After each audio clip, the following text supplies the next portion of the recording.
Assalamualaikum, nama aku Bamboy dan welcome to channel Bamboy TV, di mana Abang Boy akan mengupas kes-kes true crime, kisah misteri seram dan pelik yang terjadi di serata dunia. Dan kalau korang berminat dengan benda-benda dark macam ni, korang berada di channel yang paling sesuai untuk orang-orang aneh dan eksotik macam Abang Boy ni. Di akhir video, kalau korang suka dengan konten ni, Abang Boy sangat-sangat appreciate kalau korang boleh belanja Abang Boy satu like, dan mungkin juga korang boleh consider to subscribe dan tekan bell notification button tu supaya tak terlepas video Abang Boy yang akan datang. Dekat dalam dunia ni kan, banyak benda yang kita tak tahu. So far, apa yang kita dah tahu ni adalah melalui apa yang kita dah belajar, melalui persekitaran kita. Tetapi di era moden ni, internet dah macam mendekatkan diri kita dengan dunia luar kan. Kita didedahkan dengan bermacam-macam amalan pelik yang kita tak pernah tahu pun. But of course, hanya disebabkan benda tu adalah benda asing daripada norma yang sedia ada ni, benda tu tak memberi lesen untuk kita mencemuh dan mengutuk fahaman orang. Fahamilah dunia ni lebih luas daripada apa yang kita nampak. Memandangkan kita berada dekat dalam bulan puasa ni, Abang Boy pun pakai baju ala-ala imam rumah tangga. So Abang Boy menggesa korang untuk menghormati dan tak memberikan komen-komen yang berbau kaki. Hormat menghormati ni dituntut dalam ajaran Islam. Niat Abang Boy adalah untuk share informasi dengan korang. So be respectful and no judgement, okay? So anyway, dalam Abang Boy mencari-cari konten ni lah, Abang Boy come across satu fahaman agama yang diamalkan oleh nenek moyang kita, guys. Semua benda ni adalah sebelum kedatangan agama Hindu, Buddha dan Islam. Ajaran ni lah yang diamalkan oleh dorang. Dan benda ni berasal daripada tanah Jawa. Ada yang sampai claim ini adalah ajaran yang original dibawa oleh Nabi Adam alaihissalam. Agama pertama di dunia. Interesting kan? So kalau korang dah ready, sediakan kudat siap-siap. Mana boleh puasa? Ambil uduk siap-siap. Tenang, chill, let's roll. Seperti yang korang dah tahulah, negara Indonesia adalah negara yang mempunyai bilangan Muslim teramai di dunia. Tetapi tahu tak korang, yang sebelum-sebelum semua tu, apa ajaran yang dianuti oleh rakyat sana? Ada yang cakap agama Hindu, ada yang cakap kejawen. Tetapi sebenarnya tak, guys. Ada satu lagi kepercayaan yang betul-betul kuno. Dan percaya atau tak, agama ni betul-betul mirip dengan agama Islam, iaitu agama Kapitayan. Mungkin ada yang pernah dengar, tetapi Abang Boy yakin korang macam Abang Boy juga baru sangat tahu pasal benda ni. Sebenarnya Abang Boy perasan dekat TikTok lately yang agama ni akan buat comeback balik. Ada beberapa badan NGO yang cuba untuk membangunkan semula agama ni dan mengembalikan jati diri orang-orang di tanah Jawa. Cuma masalah tentang agama ni adalah dia tak ada apa-apa kitab tau. Tak ditulis di mana-mana lembaran sejarah. So dia lebih kurang macam fahaman yang diturunkan oleh nenek moyang, atuk turunkan kepada bapa, kemudian bapa kepada anak dan seterusnya. So agak susah nak tahu apa sebenarnya benda ni. Dia punya protokol, dia punya konsep dan cara untuk menyembah pun benda tu agak vague tau.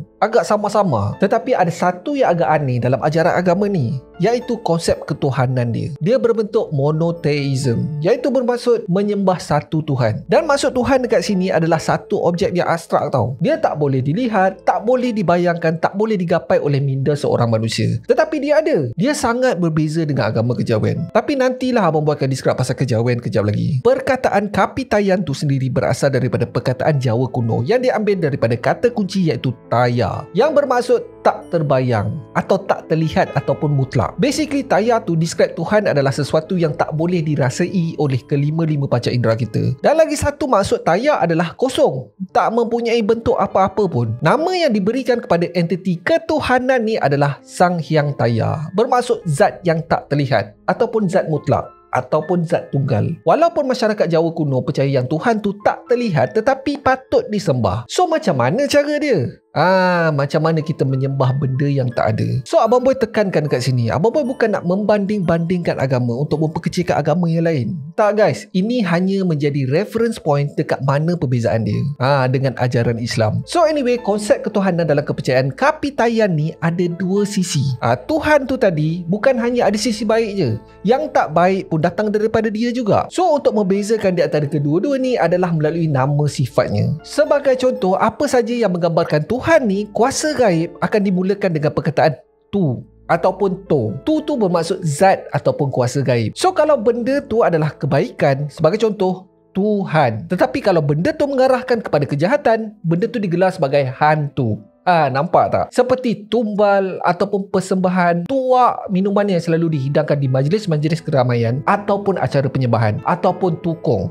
Tokong bermaksud tempat penyembahan. Tukong juga boleh bermaksud sejenis ayam kampung yang dijadikan korban dalam acara penyembahan. Ataupun tumpeng, iaitu pulut kuning yang selalunya disajikan dalam acara penyembahan. Dan lagi satu adalah tuah. Apa saja sifat tu yang merujuk kepada kebaikan akan digelar sebagai sifat Sang Hyang Wenang. Wenang ni kalau tak salah Abang Boy bermaksud tunggal ataupun esa. Dan apa saja yang tak baik pula adalah sifat Sang Manik Maya, yang bermaksud permata khayalan. Sebagai contohlah, tadi tuah kan?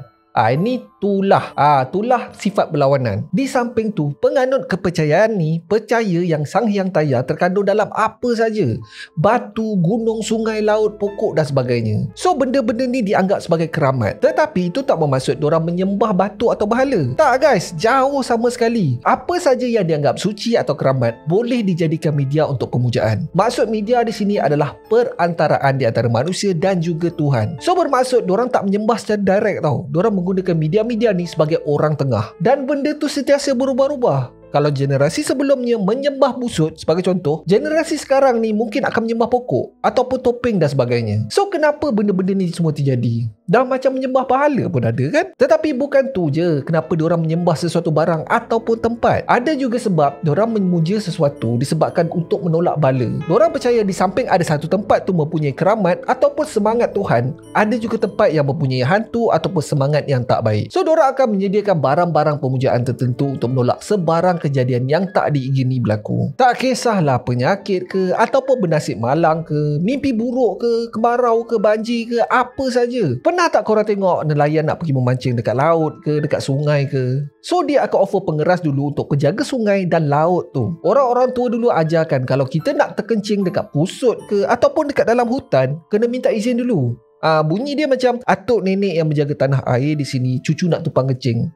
Gitu. Kalau tak minta izin, dorang yakinnya adik kita akan membengkak. Abang Boy tak sure lah sejauh mana benda tu. Tak pernah lagi Abang Boy kencing dekat busut. Dan Alhamdulillah, saiz adik Abang Boy tak besar macam bola tenis. So anyway, lagi menakutkan semangat atau hantu dekat tempat tu, maka lagi banyaklah pemujaan ataupun korban yang disajikan. Semua makhluk-makhluk halus ni mempunyai satu penguasa yang besar, iaitu Sang Manik Maya tadi tu. So macam mana pula cara nak menyembah Sang Hyang Taya ni? So menurut apa yang Abang Boy berjaya korek, cara penyembahan dia lebih kurang macam cara orang Islam sembahyang juga guys. Tetapi benda ni lebih personal. Cara penyembahan tu lain tau. Ada tumbal lah, ada korban, ada pengeras. Tetapi cara yang betul-betul untuk mendekatkan diri dengan Sang Hyang Taya ni adalah untuk berhalwat. Dalam erti kata lain, bertapalah lebih kurang. Bukan halwat pergi check in tau. Bukan, jangan buat hal. Bulan puasa ni weh. Jangan. Berhalwat ataupun halwah dekat sini bermaksud berseorangan, bertafakur dan bermeditasi. Dalam setiap kampung akan ada satu tempat yang disediakan. Dia lebih kurang macam satu tapak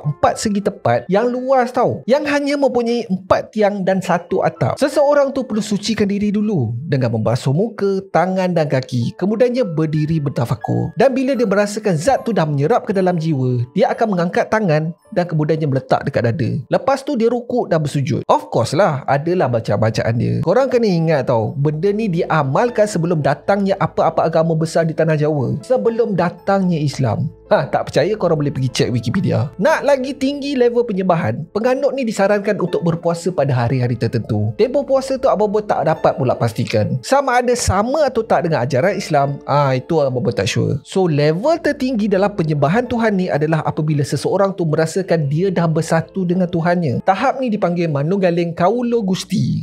Dia menjadi satu tau. Dah tak ada beza dah dia dengan Tuhan. Dah macam ahli sufi dah. Dalam sejarah Indonesia ada 2 tokoh sufi yang dah claim dia dah sampai level tauhid ni, iaitu Al-Halaj dan juga Syekh Siti Janar. Kedua ni adalah tokoh yang sangat-sangat kontroversi, yang banyak menyimpang daripada ajaran Islam yang sebenar. Diorang pernah claim tau, aku adalah Allah. Na'udzubillah min zalik. Disebabkan ini, kedua-dua tokoh ni telah dihukum mati. So anyway, dalam ajaran Kapitayan, mereka yang dah sampai level setinggi ni digelar Sema. Bermaksud sama-sama. Tak jelas. Sebagai contoh, kalau dia adalah lelaki, dia memiliki wajah yang agak kewanitaan. Kalau dia wanita pula, dia akan jadi sebaliknya, dah macam lelaki. Dalam apa saja perkara, dia ada 2 sifat. Sebagai contoh lah, muka dia akan kelihatan senyum, tetapi dalam pada masa yang sama, dia pun macam menangis pun ada juga. Bila orang dah sampai level macam ni, dia tak kisah apa dah. Kehidupan di dunia hanya perjalanan untuk menuju kepada Sang Hyang Taya. Dia dah tak kejar apa-apa sangat pun, sebab dia dah tahu realiti kehidupan sebenar. Dan lagi satu kelebihan Sang Sema Semua ni adalah diorang boleh meminjam kuasa sakti daripada alam sebelah. Tak kisahlah kuasa sakti untuk kebaikan ke ataupun kejahatan. Dua-dua semua ni hayun. Dia memang tak pilih bulu. Dia boleh menjadi dukun untuk menghantar santau dan pada masa yang sama dia juga boleh mengubat penyakit. Tetapi biasanya diorang akan duduk diam dan hidup bersendirian. Dia tak kacau sesiapa pun. Tetapi kalau ada kuasa luar yang cuba untuk mengganggu-gugat ketenteraman penduduk di Indonesia, diorang akan mula bertindak. Menurut ahli sejarah Belanda, amalan kapitayan ni disalah ertikan dengan amalan animism ataupun dynamism. Animism ni bermaksud roh ataupun semangat mendiami sesuatu objek, dan dynamism ni adalah kepercayaan kepada roh nenek moyang. So sekarang ni masuk bab agama-agama besar pula. Ada beberapa teori yang penyebaran agama Hindu di tanah Nusantara. Teori pertama adalah dibawa oleh pedagang daripada India. Diorang bercampur gaul dan berkahwin dengan penduduk peribumi dan sekaligus mengembangkan ajaran Hindu. Teori kedua adalah menurut Brahmana yang menyebut beberapa ahli agama telah berhijrah ke tanah Nusantara untuk mengembangkan ajaran Hindu di sana. Apa-apa pun teori, ajaran agama Hindu boleh bertapak di tanah Nusantara adalah disebabkan tak ada beza sangat dengan ajaran kapitayan. Maksudnya di sini adalah daripada segi penyembahan ataupun benda yang dipuja. Kalau korang nak tahulah, ajaran Hindu di Indonesia langsung tak sama tau dengan ajaran Hindu yang original dekat India tu. Dia lebih kurang macam kopi ori lah. Ajaran Hindu versi Indonesia masih lagi percaya tentang zat tunggal. Dan dewa-dewi dalam ajaran Hindu tu sebenarnya adalah manifestasi sifat zat tunggal tu. Dalam erti kata lain, semua tu adalah sifat-sifat Sang Hyang Taya tu tadi. Sebagai contoh, Dewa Brahma adalah sang pencipta, Vishnu pula adalah sang pemelihara, dan Shiva pula adalah sang pembinasa, dan macam-macam lagi lah dewa. Semua tu adalah daripada yang satu, iaitu zat yang tunggal. Sebab itulah ajaran Hindu senang diterima oleh masyarakat di tanah Jawa. Macam mana pula dengan Islam? Sebenarnya tak ada rekod tepat yang mencatat bila bermulanya penyebaran Islam di tanah Jawa. Tetapi ramai ahli sejarah bersetuju yang bukti terawal adalah pada sekitar 625 Masihi, bila pedagang daripada tanah Arab datang ke Indonesia. Pada masa ni kerajaan yang memerintah adalah kerajaan Sriwijaya, dan batu nisan yang terawal ditemui adalah pada tahun 672 Masihi. Seperti mana yang Abang Mod dah terangkan dekat korang tadi, ajaran Islam dan juga kapitayan ni lebih kurang sama je. So disebabkan inilah Islam senang lagi disebar di tanah Jawa. Wali Songo banyak memainkan peranan dalam bab penyebaran ni. Dorang menggunakan wayang kulit dan majlis keramaian untuk menyebarkan Islam. Memandangkan Islam dan kapitayan ni dah nak dekat sama, Wali Songo menggantikan perkataan solat dengan sembahyang.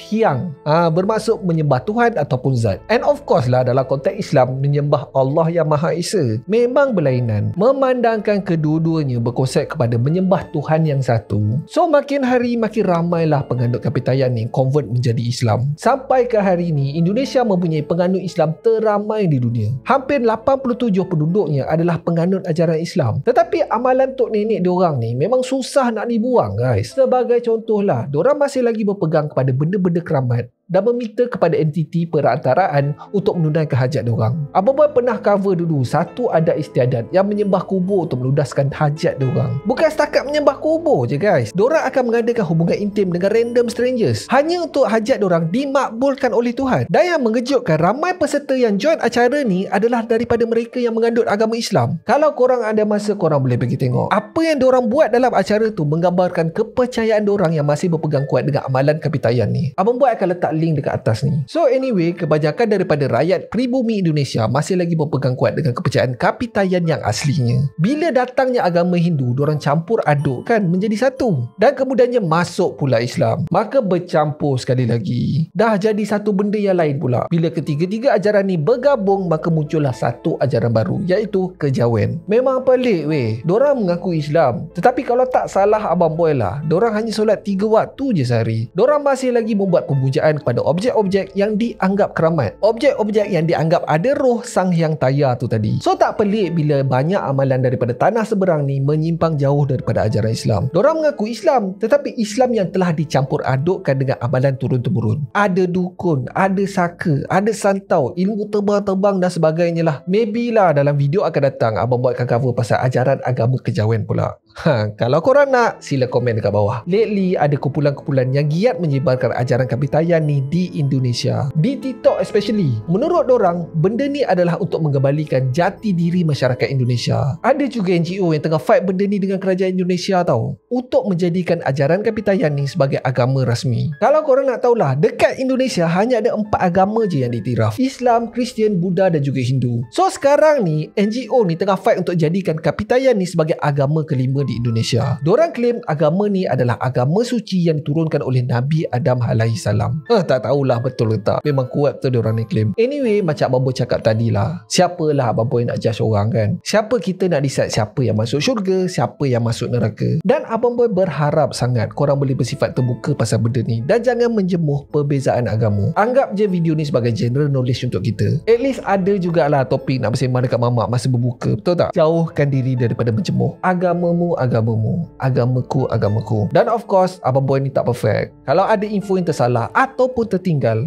mungkin korang boleh type di ruang komen. Sama-sama kita belajar, okay? Seperti biasa, Abang Boy nak dengar pendapat korang pula. Kasih komen dekat bawah. So that's it for today guys. Terima kasih sebab tengok video Abang Boy sampai habis. Kalau korang suka dengan video ni, Abang Boy sangat-sangat appreciate kalau korang boleh belanja Abang Boy 1 like, dan mungkin juga korang boleh consider to subscribe dan tekan bell notification button tu supaya tak terlepas video Abang Boy yang akan datang. So akhir kata, jangan nakal-nakal, be awesome, stay creepy dan selamat berpuasa.